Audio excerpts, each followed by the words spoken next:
is one of the, actually he's the only conversational designer I know. He invented the title for himself. Tom used to work with Facebook, BBC and a few other brands before, and he's built some conversational bots. So, Tom. Cool, all right. Can everyone hear me? Yeah. Good. It's kind of warm in here, so I'm going to run through this fairly quickly and then leave time for questions if you're still awake at the end. Okay. Ready? Yeah. Cool. All right, so I am a conversation designer, which is a title that I gave myself today in a workshop with the team at Sage. But really, I'm a product designer and content strategist based here in London. These are some of the people that I've worked with, and I first came to bots when I was at Facebook, and I saw a very early preview of Facebook M, which absolutely blew my mind, and I just couldn't stop thinking about it. Basically, I wanted to work on this product. I saw something in it that I thought was revolutionary. And that wasn't possible because it was based in a different office to the one I was based in. And after a short time, I decided to strike out on my own and start creating bots for lovely people like Kriti. But before I get to that, I want to talk about a client I recently worked with called InstaWell. Now, InstaWell are a company that provide benefits or HR support, you know, all the kind of stuff around HR that your business would want, kind of like support and counselling. Most of you, if you work in a big company, might have an employee assistance hotline. This is basically what they offer, but they offer it through Slack. Now, the problem with that is that you end up with something like this, which, quite frankly, is a bit of a nightmare and wasn't performing ever so well, as you can imagine. So they contacted me, and in fact, they originally asked me just to help them with some of their other UI copy, and then when they showed me this, I managed to persuade them that this needed to change to kind of move it to the next step, and we looked at it and we thought, well, how are we going to make this better? And the founder said, what about a decision tree? Now, who's familiar with calling their bank? It's a little bit like this, isn't it? And I really didn't want to build something like this. So I said to them, no, we're not doing a decision tree. We're going to go for natural language. Now, natural language, as all of you know, is a bit of a nightmare because it tends to go wrong.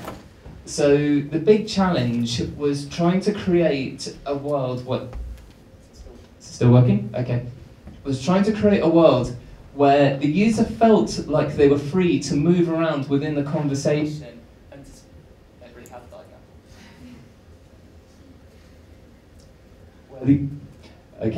where the user felt that they were free to move around the conversation, but we actually had set a set of rules around that would keep them constrained and talking about things that we could reliably decide what they were talking about. So to do this, we sat down and we mapped out pretty much every kind of conversation that you could have. And this is an example of one of them. As you can see, they can get pretty large.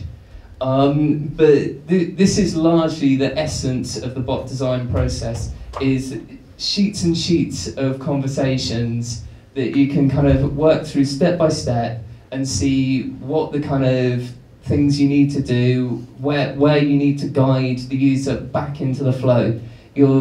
I realised that actually has not come out at all on this, so I'm just going to skip over that. So just a few small principles on how to make natural language feel a bit more natural. Check for errors, but don't make it obvious. So you see here, we used to have, when we started looking at it, we were like, we thought, hey, we can check whether we've understood them right by saying, we think you want to talk about stress. do you want to talk about stress? That didn't feel very good though, so we found a way to kind of incorporate it into the process so that the bot would suggest, here's someone to talk about, they're an expert in stress, which would give you an opportunity to say, no, I actually don't care about stress because it's actually a relationship issue. Number 2, always build an escape hatch. Now, and make sure that they know how to use it. The fact is that bots go wrong, and when they go wrong, you want to be able to assume control. Even if it throws you back into a funky list of 10 options, that is better than being stuck forever in a cycle of natural language wrongness. Giving them a command early on, this is actually the very first thing you see when you talk to InstaWell, very first time, you only ever see this the first time. That shows you how to fire off a message that will reset everything and drop you into a list that was like the one I showed at the beginning. Now, there were a few conversations earlier about how you learn about whether things are working or not. Well, every conversation is a chance to do user research. At scale, this is difficult, but we've found that you can literally look through the chat logs and see where the conversation is going off path, and that makes it really easy to optimize the product. And I used to work on apps at Facebook, and the iterative speed on this is just a completely different scale. You can improve your designs in hours rather than weeks or months. So, things that worked. Well, there was a 30% increase in the number of people that used more than one helper, which was kind of the goal. We wanted people to engage with the service more. And there was also a 20% increase in people leaving reviews for their helper. And this was all driven by the bot, because the bot made it so seamless to change between different helpers and to give feedback about the helper afterwards. And one bonus point that we didn't think about before is the helpers became quite a lot more effective at their job because they already had those detailed case notes. It used to be that they would start a conversation and the first kind of 5 minutes of a conversation would be, hi, how's it going, blah, blah, blah, a lot of preamble. The bot was taking care of all of that, so that the point that the helper was actually connected to the user, they already knew all the information they needed to be able to help someone, and the times went down significantly, which meant that they could serve more people and less people waiting in the queue. Things that didn't work.